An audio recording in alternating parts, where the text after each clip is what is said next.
try and show you why this seemingly forgotten ghost of the past continues to plague us worldwide, even in the 21st century.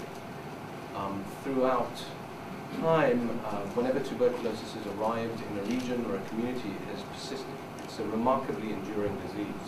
And it's a disease that knows no international borders or boundaries, and as Joel pointed out, by no sin at all, by simply the act of breathing, which we all do, we are at risk and get infected and can progress to disease. So that's why the title of my talk is Global Tuberculosis Equals Domestic Tuberculosis.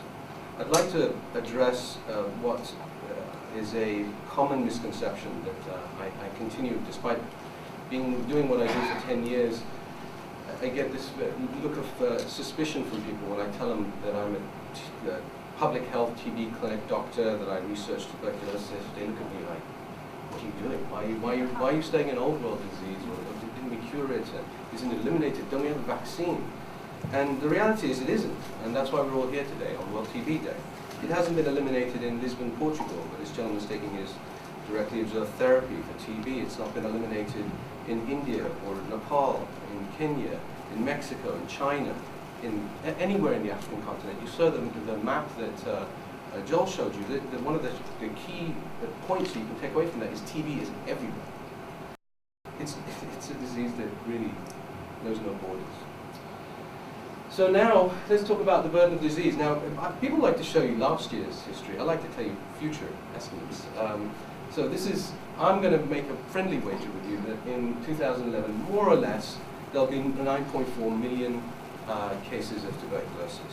And that's the entire population of North Carolina getting TB, just to put it in perspective. I will make a friendly wager that about 1.7 million people will also die these 12 months, 2011. That's the equivalent of the entire population of San Francisco dying twice in a year. This disease results in death in every 20 seconds is what the estimates are. And what's tragic about it is it's entirely curable and preventable. Entirely curable.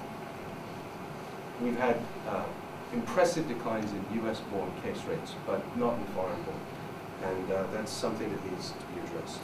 It relates again to countries that have unaddressed TB. So why is there so much TB in the world in 2011? Well, I'll give you some reasons. One is HIV, another is persistent poverty, another is poor to absent TB control in large areas of the world, and inadequate laboratory infrastructure. This cannot be overstated. As you were told, over 90% of patients that have TB in the world do not get cultured, do not get their isolates cultured. We don't know if they have drug susceptible or not, disease from drug susceptible strains or not.